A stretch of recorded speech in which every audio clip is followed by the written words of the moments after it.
this story comes alive on a piece of matzah. So something like that, I would have never even imagined tackling before. So it pushed me out of my comfort zone in a lot of good ways. And I think hopefully I did that for Aaron too, kind of, we challenge each other in very good ways. And that was one of the bigger learning experiences, I think, for me while working on this. Hi, I'm Alex Schumacher, cartoonist and co-creator behind the upcoming Schticks and Stones holiday special on Kickstarter. You can find me on social media, Instagram and Blue Sky at AJ Schumacher Art. You can find me on my website, alexschumacherart.com, and obviously on Kickstarter for Schticks and Stones. And you're watching and listening to Two Geeks Talking. Good morning, afternoon, evening, everyone. Two Geeks Talking is an entertainment industry interview show where we interview the creative people from the comic, film, TV, movie, and video game industries. And of course, I'm your host, Kurt Sasso. We're joined today by one half of a dynamic duo of a writer and artist. This guest has been on the show before in the past. I believe this is his third time on the show. Slowly reaching that 5-timers club mark on Two Geeks Talking here today. He is the co-creator and artist of Schticks and Stones, a holiday special which is currently on Kickstarter. We're joined by the ever-talented Alex Schumacher. How you doing today? Thank you, Kurt, for the kind words, and thank you for having me back on. Doing pretty good. Haven't had enough coffee, but that's just how it goes. I'll stop the interview right now if you want to make a pot. I'm fine with that. No, I think I can make it through. For those that want to know more about yourself as a creative person, tell us who you are and what you're bringing this time around to Two Geeks Talking. Sure. Before, I think I have spoken about a couple, earlier projects, obviously. So this is a little different. Well, I started back in about 2015, kind of in earnest as a comics creator, and did some web comics, and then found myself veering more into the kid lit base, where I got myself a literary agent, and we've been working on middle grade books. That seems kind of to be the hot market for graphic novels right now. Through the process of artistic experimentation, kind of came up with some different stories. And one of the stories was one called Crime Passover with a collaborator of mine named Aaron Cohen. We did that for the Scott Snyder Presents the Cloakroom anthology, which is a showcase for Scott Snyder students. Now, Aaron is one of those. I was not, but we did get connected through our friend Tony Wolf, wonderful cartoonist in his own right. And that was the first story for now Schticks and Stones, which is what we're talking about today. It's a collection of 3 Jewish holidays, madcap mysteries with a Meshuggah family. We're aiming for it to be about 32 pages. It's going to have behind the scenes stuff and an interconnecting story. And we're adding 2 new stories along with Crime Passover, one for Purim and one for Hanukkah. That's awesome. I love it. But if you strip away the holiday context of Schticks and Stones here, what's the core engine of this series? And what kind of story machine are you actually building under the hood? Yeah, it's really about, for us, I think for Aaron and I, it's about connection. It's about storytelling, and it's about relatability in a lot of ways, because for us, especially nowadays, I think, joyful and positive Jewish representation is pretty sorely needed. So that's one aspect of it, obviously. But like you said, take away that kind of artifice of the religion and the holidays.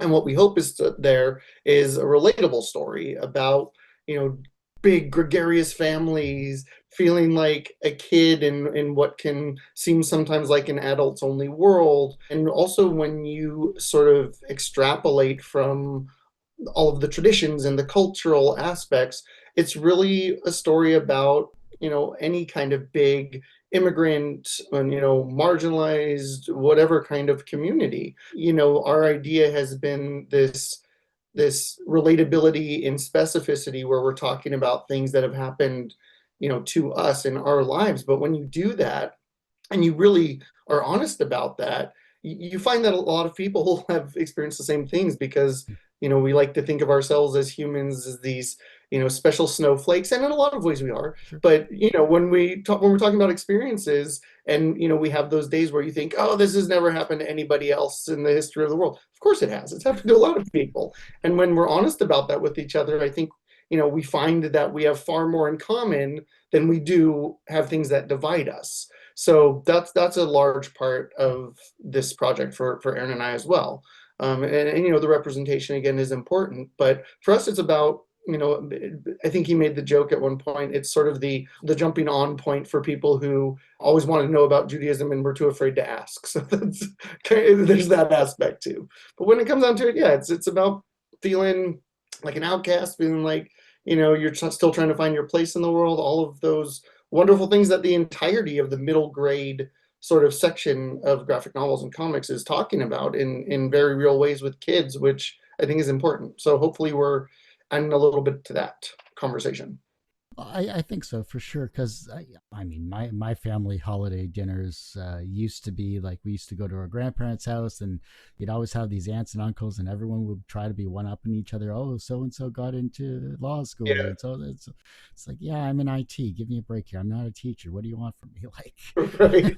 it is And what you it. get all those big personalities together, Yeah. and hilarity and chaos is bound to ensue. So that's kind of what we're trying to harness a little bit. But that's good because we need comedy, like you mentioned here. It's a very rough world currently as it is Yeah, for all people in general, for that matter. absolutely. But you both use the phrase "all the Jewish funny, none of the Jewish guilt," which Yeah. I think is a perfect coin of phrase, and that's the perfect tagline for this particular series. How do you keep the sharp tones and specific, family matters and things like you just previously mentioned without sliding into like cheap stereotypes or just easy punchlines? Yeah, that's a great question. And I think that you have to be meticulous and very, intent about what you are portraying, or it's very easy to slide into stereotypes. And I think stereotypes can come in handy at times with storytelling when you are presenting it to an audience that maybe doesn't know a lot about your specific culture or traditions, because it's a shorthand if it's something that they recognize. And we do that just a little bit by using something like Hanukkah that everybody's heard of, so people know menorahs and those kind of things. But the way that you approach it, I think the way that we are executing the stories is kind of the important part, because we're trying to fall way more back on the personalities of the characters and their interrelatability with each other and the smaller moments between them. So, like we were saying before, it becomes less about the religion or the culture or the ideas or whatever that separate us, and more about those tiny moments that we've all experienced in between the big family blowouts or the crazy dog stealing food off the table or whatever it is in at those gatherings. Yeah. But I think you have to be very mindful about what you're portraying and how you're portraying it, or it is very easy to fall into some kind of stereotype. So how we're doing that, I think one of the ways is, when we have the sort of kidlit all ages category that we're sort of playing to some degree, you kind of have to wrap the cultural aspects and those things in something more, I guess, exciting or entertaining for that age group. So for us, it's doing sort of these Scooby-Doo madcap mysteries around the holidays and playing up the creativity of this kid, Ben, who's our main character, a lot, because that's also, an important aspect of Judaism, like humor and creativity, and not just for Judaism, but it is an important, I think, part of our culture, and people in our community have added a lot to those genres, those artistic milieus. For us, it's more about that and playing up the funny and playing up the mystery of it all and the who done it, and this kid who very much lives in his own head, contriving of these situations to kind of entertain himself in these big, adults only family, moments. Yeah. I think it's that for us, where it's not using it as, a cover necessarily, but I think you have to be very intentful on what you're concentrating on, or yeah, it can very easily fall into stereotype. So hopefully we've avoided that a little bit. But also, if we're presenting things, because we do use a lot of Yiddish, which I suppose can be seen as stereotypical in some ways, but we use it to sort of emphasize and punctuate certain moments of humor. And our whole thing is, if reading our stuff causes you to go Google something or learn something new, that's not a bad thing. If you're there for the humor and the mystery and the whatever, that's great too. It's kind of interesting because you're the second creator that I've had on the show that has used Yiddish in their actual comics. Ari Gross is another one that Oh, did sure. some for Yeah. his amazing comic series a couple of years back. But playing into the mystery side of things, because everyone loves good mystery. It's always fun, whether it's for kids or whether it's for adults. You know, I love Sherlock Holmes and everything like that because that's what got me into reading. But you have three holidays to work with. You have Purim, Mhm. Passover, and Hanukkah. You know, how did you decide what kind of mystery to solve and that belong to each of these particular holidays? So I think that's where we really kind of dug into the Jewish side to some degree because we made them very specific to the holidays. And with Jewish holidays, from the sort of surface knowledge that I have of other holidays, for Jewish holidays, there's this kind of built-in mystery, like with Hanukkah, and I guess with Christmas too. It's this idea of what are the presents. So with Passover, there's this prophet that we have that we leave a seat open for and present a plate for, and they're supposed to show up at some point, and will they or won't they? So there's a lot of mystery that's kind of built in to these Jewish holidays, and I think we were playing those up a little bit to contrive of these storylines that would utilize a lot of what makes those holidays fun and special while still being accessible for everybody. Yeah, and we love Sherlock Holmes. Aaron's watched, I think, Young Sherlock Holmes is Yeah, one of his favorites that's a good one. these days. I've loved things like even Psych or, going to, oh God, what was the one with Elijah Wood, the really weird one? He was Oh, like a private investigator. Do you know which one I'm talking I know about? the one you talk. It's on the tip of my This, tongue, but yeah, yeah, it's escaping me at this moment. But, or even like the Knives Out series. People enjoy good mysteries, cozy mysteries, crazy mysteries, whatever it is.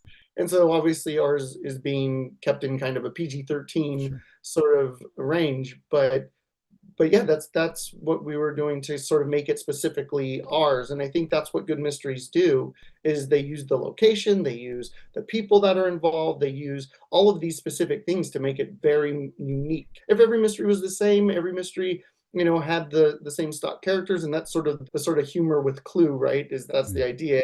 And we definitely reference Clue because we love both the game and I love the movie.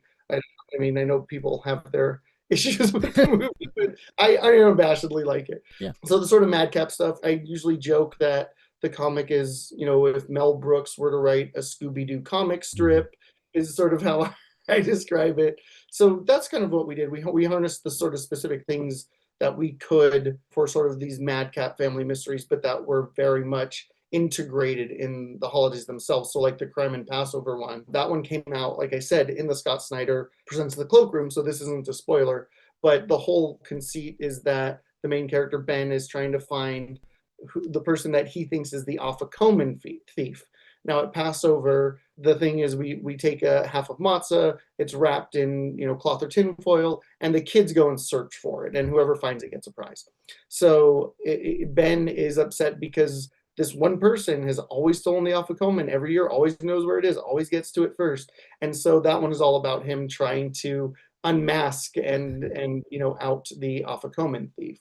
So for that one specifically, that's how we tied the holiday into it all. So for the other two, we're doing something similar. Little premises, little synopses are on the Kickstarter page if you want to read them. But definitely, we're obviously trying not to spoil much. But Sure. the Crime and Passover one, that's a good example to kind of show how we're doing that, how we're folding the Judaism, the cultural Judaism Sure. more than anything else, but how we're folding that into the stories. Yeah, I was going to ask that because, and you explained this perfectly, and this leads into my next question, which is, what did that first story of Crime and Passover teach you, and did it change how you wrote the other two in the series? Yeah, so Aaron is the writer on this series, and I came in as artist. So backtrack a little bit. So Aaron is Scott Snyder's student, Hmm. and that's kind of how the opportunity fell into his lap to present this story to get into the anthology. And then our friend Tony introduced us. So Aaron had the story and these characters, and the world felt very familiar to me. These were people that I grew up with. This was a place that I had spent many, many hours running around. So it felt very familiar to me. Just before that, it was hot on the heels of Effects of Pickled Herring, which I know I've come on and talked to you about Hmm. as well. And so that was the same kind of thing, the playing up the sort of cultural Judaism, the Jewish joy, those kind of aspects. So when Aaron sent me the story, when we were introduced, it felt like a very natural, next step, or a very comfortable thing to do, which was right in line, which what I think I was trying to do a little bit with Effects of Pickled Herring. Yeah. And I hadn't collaborated for a very long time. There are lots of reasons that I haven't, but you have to be able to trust people. You have to be able to work well with people, and it can be very hard to do that. You get into creating and it becomes very personal, and it becomes, the ego can get involved. But with Aaron, it was, collaboration was something that I learned could be quite easy when it was the right collaborator. It's very much like, I say it like a band, being kind of a musician in my former life. You have to find people. You could be the best musicians in the world. Sometimes when those musicians get into a band, it's an awful band, because being the best musician doesn't necessarily mean you play well with others. So any kind of art is sort of the same way. And the way that Aaron and I found that we were able to trade ideas, bounce off each other, and then we brought in our colorist Ralph, who Aaron met through the Kubert School. It was the same thing. It was very quick. We developed a shorthand, very shortly into Crime Passover. And I was also kind of developing a newer sort of art style, a progression of the art style that I had been using. And so what it really taught me was how to kind of expand that a little bit more, push that a little bit more. There's a double page spread in Crime Passover, which, not to give too much away, but the direction was basically, this story comes alive on a piece of matzah. So something like that, I would have never even imagined tackling before. So it pushed me out of my comfort zone in a lot of good ways. And I think hopefully I did that for Aaron too, kind of, we challenge each other in very good ways. And that was one of the bigger learning experiences, I think, for me while working on this. I think we've both been kind of sharpening our skills a little bit with this, but it's also just a joy to work on. That's a huge aspect when you're trying to collaborate with people, is it needs to be enjoyable. If it feels like, I don't know, an impacted bowel or something, it's not going to be the best experience. And some collaborations I've been in can feel a little bit like that. So for me, it was that with Aaron, where it just felt very easy from the get-go. We were able to push each other out of our comfort zones and maybe, improve ourselves a little bit with each other. And I think those are the biggest takeaways for me from Crime Passover, which is why this is now going to be our third collaboration. The second being another story in a separate Cloakroom issue called The Spelling Bee, which is not connected to this, but a lot of fun if you haven't checked it out. People out there. Cloakroom number 5, Spelling Bee. Yeah, I've had tales from the Cloakroom 1 and 2 on the show. So I had the editors of 2 on the show, and we talked about that series. And then cool. A whole bunch of people from the first Cloakroom on the show. I think it was like 4 or 5 people, which is one of my larger interviews I had in the past. But yeah, that's pretty big. But now they're up to 5, which is awesome. Like I think that collection of amazing stories and creative people, and I think that's one of the best networking experiences you can have from a large mastermind in terms of that aspect. And absolutely, and everyone's just improves greatly from it, no matter what area of comics you're in. Yeah, and from what I understand, there's sort of different levels that you can purchase for Scott to be like in this class, workshop, whatever it's called. And Aaron basically has his ear, Scott Snyder's ear, whenever he has a new script that he's working on, a new project, and he can send it, and Scott will give him notes and let him know something's not working, let him know why things are working. And like you said, just I think having that, Aaron's written for a very, very long time. He's been a comics fan for a very, very long time, but he's sort of newer to actually writing comics. And he comes from film and TV, so it's, sort of a hop, skip, and a jump. It's not the steepest learning curve. And he's a great storyteller, and that's kind of the most important part. So yeah, to have that kind of tutelage very early on in your comics writing career, I'm sure that's something that he'll, cherish and look back on it as something that was definitely a huge step for him. I mean, that's a big step forward when you can have somebody in Scott Snyder's position, being kind of your Sherpa. But you're right; those anthologies are just brimming with really, really talented people, and that's really the amazing thing about indie comics right now. And on Kickstarter, which I'm sort of I dragged my heels a little bit, and the actual running of the campaign is still something that I probably never want to do again, because it is not my bag. But God bless the people who do it. but the point being is that's a space where these really, really tremendous, magnificent, indie comics exist and might not elsewhere because the direct market is just so cutthroat. So Yeah. to have that avenue for people to explore and put their work out there, and that includes the Cloakroom. I mean, clearly, I don't think Scott would teach people that he didn't think were, at least, diamonds in the rough. He's going to be, scrutinizing about who he chooses. Those books are great. Yeah, and I definitely, and Jerry and Veronica, Jerry Carita and Yep. Veronica Howell, who are the editors now, are amazing as well. So they put together such a great package every time. Yeah, Jerry was on the show talking about his Bear comic series Yeah, a yeah, couple yeah. years back, which was a great conversation. And it's just like I'm glad to see he's moved to other avenues as well too. So and then Tony Yeah, Wolf, he was on the show a while back too. I forgot to mention that, but yeah. I love seeing what he creates and does, and he has He's a incredible. Yeah. yeah, his own comic series is very reminiscent of a few other that I read back in the day as well too. So you never know who you're going to connect with in this industry, whether you're an Yeah. indie or a pro or whatever the case may be, because it's a small community. Even though it's a It, worldwide phenomenon, but it feels like a small community sometimes. yeah. Do you know Craig Rasmussen? Yeah, Yeah. I mean, he's done a bunch at these points. He's doing like boom variant covers and stuff now, which is really cool. But we always make the joke that comics is a small town. So, but that's a good and a bad thing. But accentuating the positive, people ask how you get in comics. Well, you make comics and then you go to conventions or you get involved indie spaces online and you can build a really, really wonderful network that is supportive and encouraging and will help you, edit your comics if you're new to it or, give you advice and tips and you can ask for guidance. And it's just a really, really wonderful time to be a comics creator right now. And I feel, honored to be involved with that in any small way. now the fact that you've done the effects of pickled herring. What's new in my research was Flash Gordon Adventures from Paper Cuts. Congratulations on that. That's huge. That's Thank you. another Yeah. great publisher right there for young adult comics there. Yeah, absolutely. Speaking of building a network, I got to know Adam Walenta Mm-hmm. years ago when and we were just a couple cartoonists kind of supporting each other and encouraging each other. Like I said, he then became an editor at Paper Cuts and started to do something that I find to be exceedingly rare these days, where he actually started, he climbed up the ladder a little bit and actually dropped it back down for some people that he knew. And so I feel very humbled and grateful that he would think of me and bring me on board for something like that because it was just such an amazing project to be part of.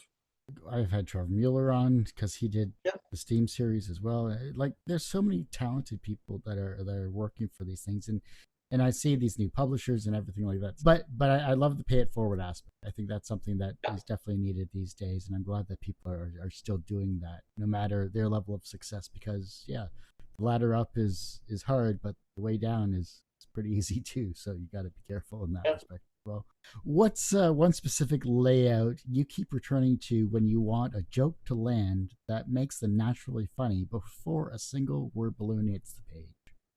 So I like to use negative space a lot. I think, using one of the really wonderful things about comics is the way that the sequential storytelling works is you can use the gutters and the page turns for things like time jumps or something that happens sort of behind the scenes, and if you're planning that outright it becomes just intuitive. But that's why I get a little upset when teachers or people say that comics and graphic novels aren't really reading. It is reading. It's not the same reading as prose, but it does require its own kind of visual literacy that you need to understand to read a comic. So when somebody has that, they just kind of go with you through those changes.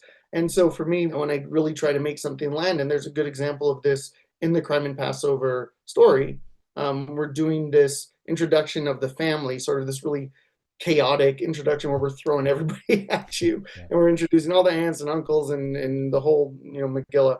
And then we're talking about Elijah, the prophet that I mentioned before, who never really shows up and there's always this empty seat for. And we wanted to make a joke about him being part of the family. And so I just kind of put this like lone panel at the bottom of the page with a decent amount of space in between, where all of the other family was. So you can manipulate sort of time and beats like that when you're laying out the page. I try to pay a lot of attention to that when it comes to humor. Sparingly, but using things like when you break the panel border. So there's little old school cartooning tricks that I have at my disposal when I'm trying to make something land. And it does really depend on the joke. It's not a one size fits all kind of thing. And with Aaron and I, when he has a joke like that, we are very good about conferring with one another about that, and kind of finding out the best way to make it land. And with us, it really is the best idea wins. We're not super precious about, oh, you have to do my words exactly like this, or, oh no, I laid out this page and this is exactly how I want it. We're very good with each other about letting things wither on the vine if something better comes along. Yeah. So I think that's a huge part, making those things land, is collaboration, and whether that be with really tremendous editor, who we're actually working with Veronica Howell from the Cloakroom on this. So whether it's working with somebody like that, sometimes it's very easy to get very precious about our ideas and the way that we see things and my vision and those kind of ideas. But when you kind of learn to be in a comfortable place with receiving notes, with communication in a team, and you have that really, really great collaboration, I think letting yourself be open to changing things is really important, and being open to listening to other ideas. Because I'm sure for a while I took those things very personally, because when somebody says, oh, I think maybe this should be a little different, as an artist, I think the sort of knee-jerk reaction is to say, oh, they hate my ideas and they hate what I do. So when you can get past that sort of very surface ego, and I think when you've been doing it long enough, you get beaten down enough times to make that go away. But it's an important sort of rite of passage too, to get to that point where you're all just working for the best possible story and the best possible product, as opposed to one person's vision necessarily. The great thing about Kickstarter campaigns, and you've been through a few yourself, and I know Aaron has as well too, variant covers are usually a key factor where you're trying to showcase a different art style to get other people to look at what you're presenting, things like that. And I think it's just a great way to, I think, pay it forward for very talented artists out there. Is there anything like that for Schticks and Stones for this current Kickstarter campaign? Yeah, absolutely. We talked about the Flash Gordon adventures from Paper Cuts that I was fortunate enough to be involved in, which came out last year in November.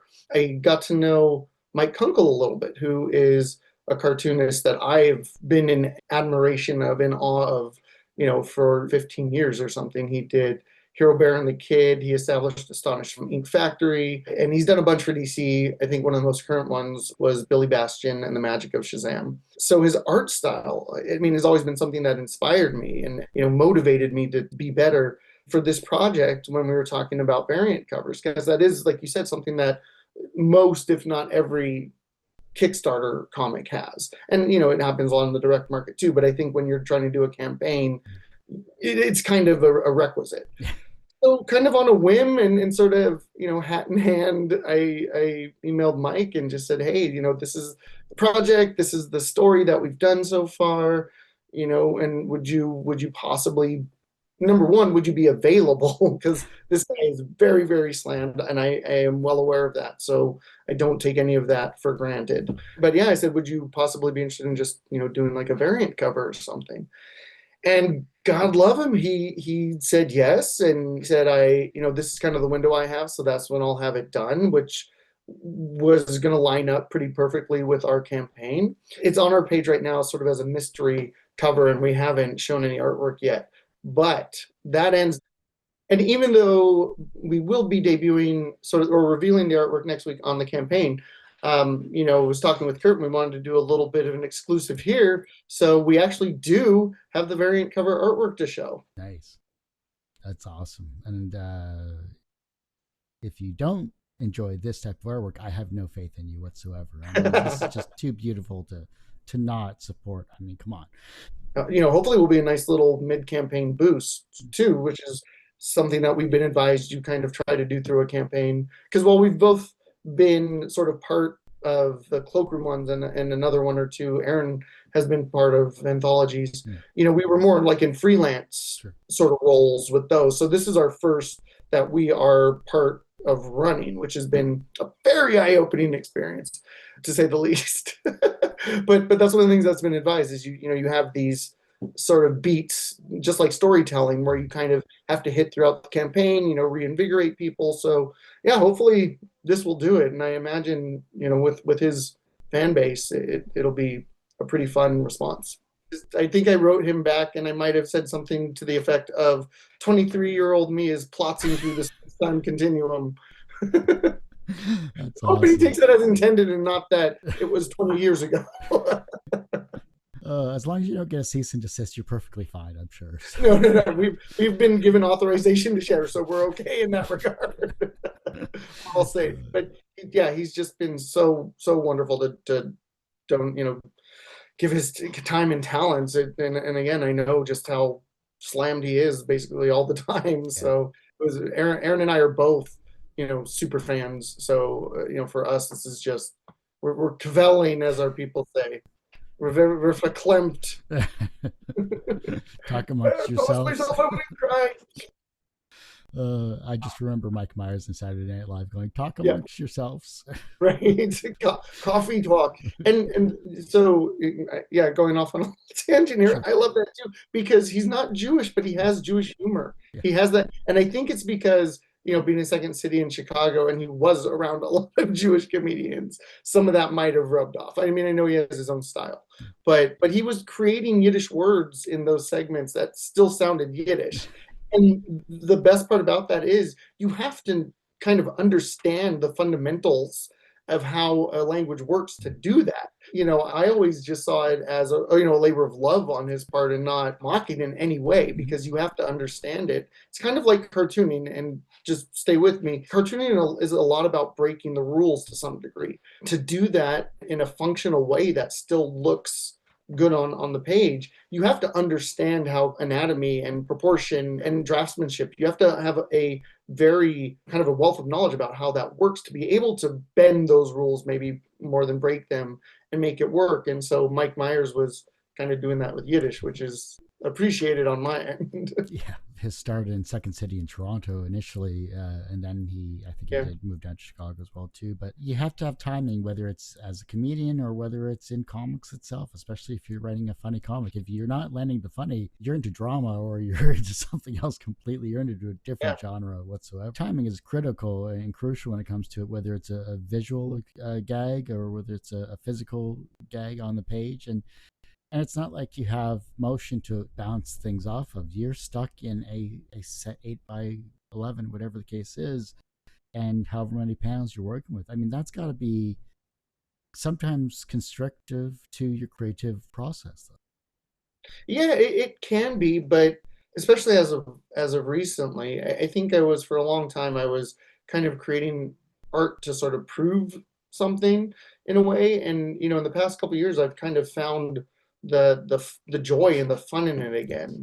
So getting back to that was something that was essential for me to be able to put that on the page again, in a way. Aaron and I have been asked a couple of times, like, what's harder to write or depict, drama or humor? And hands down, it's humor every time, because like you said, all of the pieces have to fit perfectly together to make something land. Whether you're doing it for stage, for screen, for comics, whatever it is, there's a different sort of mechanism that you have to use. But if it's not firing on all cylinders, it's not going to land. You just have a joke that falls flat, which happens.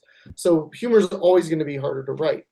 But I think when you have enough of an understanding, I really think an understanding of humanity, and I've had enough conversations with people that just go awry, which is just part of, living in the world. There's a way that you just start distilling that when you've been thinking as a writer or an artist for a while. It just becomes, distilled through that prism of our warped art brains.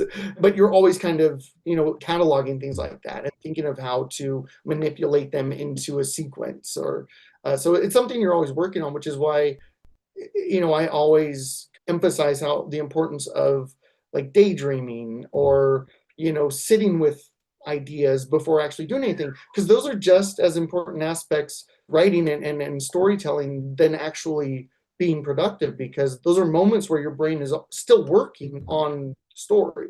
Letting ourselves do that, I think, can kind of lead us down some interesting paths too. Who knows? You might take up stand up comedy afterwards, you know? Maybe, yeah. Stand-up comedy though, I think for my money, any other kind of storytelling art form, stand-up comedy is the hardest. Yeah. If you're talking about, being humorous, you have to hold an entire audience's attention 45 minutes, hour, whatever the set is.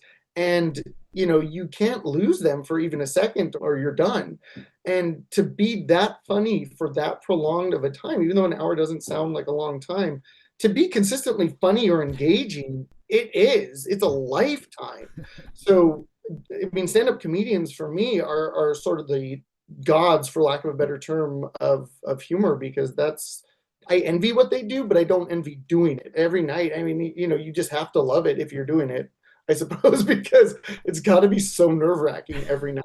Do you have three comics that have influenced your humor when it comes to your style of comic creation? Yeah, Aaron and I both, I think, were realizing how much Harvey comics, not necessarily one specific line, but um, just that whole company's catalog has inspired us, and specifically visually, I think, in this project, but sort of the gentle humor finds its way under your skin and becomes a kind of nostalgic thing. But so Harvey comics, for both of us, I think we realized with Schticks and Stones, that kind of in our comics DNA, even in a sort of subtle or subconscious way. Madman, for me, by Mike Allred, is probably one of those that he just combines everything and does it perfectly, Yeah. in my opinion. So Mike Allred for me is one of my favorites, and he's a music guy too, which is something that I always love. I think a lot of comics people are, really. If they're not musicians, they're at least music lovers. Yeah. His expressiveness of his characters and the sort of, I think he's got to be very inspired by animation too, because he has that sort of line of motion and movement of his characters too, which plays integral roles when you're doing humor too. And probably Calvin and Hobbes, either Calvin and Hobbes or Pogo. Between those two, those are probably my two favorite, because comic strips is another one, is another medium or format that Aaron and I both grew up loving. I mean, probably you too grew up with. Yeah. We grew up with newspaper comics and the Sunday Funnies, and then those were made into animated specials. There's kind of that through line for us too, where we loved comic strips. They got made into holiday specials. Hey, we should make a holiday special. And Aaron had the initial idea, but then the sort of more we built it out, that really, I think, was the genesis for both of us, is remembering all of those from childhood. I guess maybe in a selfish way or self-serving way, which is fine in the arts, I think. Yeah. When it's not offensive, we wanted to make a holiday special with our characters. You've just come full circle from the very first question to this one here. I don't think I can add anything else more to this, to be perfectly honest. That was a great way to wrap things up, man. This is awesome. Awesome. Thanks, man. It's so great to be back on. For those that want to support, of course, Schticks and Stones and yourself as creative people, how can they help? Where's the Kickstarter? And anything else you would like to promote? If you just do schticksandstones.com, that'll take you to the Kickstarter, but you can also go to Kickstarter and find Schticks and Stones. We're actually named one of the projects that Kickstarter loves, which was really cool. Aaron and I both have links on our social media, both Instagram and Blue Sky, my website. Yeah, the Flash Gordon Adventures, Volume 2 is great anthology and features people like Mike Kunkel and Stan Sakai and Ryan Estrada and just this litany of amazing cartoonists. That was really cool. The Punk Taco Adventures came out earlier this year, which is Adam's creation. And he brought a few people on including Chuck D of Public Enemy. So I'm in a book with Chuck D, which is awesome. Kind of wild. Those are two more recent projects that I would love to see get some more support and love. Leave reviews if you can. And then, I'm working on a couple things with my agent. So, people can subscribe to my newsletter for free on my website. I also have links on social media. I'm trying to be much better these days about announcing and updating because having an 18-month-old, the past year has been a little bumpy for updates, but I think I'm getting back into a groove now. So That's awesome. Well, congratulations, by the way. I thank you. may you not lose your hair for another 40 years. So Yeah, hopefully, no, this is a wig, so it's already gone. well, I hate to say it, but that ends this particular episode of Two Geeks Talking. Alex, thank you again so much for being on the show. I greatly appreciate it. Go support this amazing Sticks and Stones series, sticksandstones.com. It's on the lower third there. It's also going to be in the show notes as well too. Alex has amazing artwork and comics that he's created over the years, and I can't wait to see what else he has coming on down the pipe. So you're always welcome to come back on the show, Alex. I really greatly appreciate you.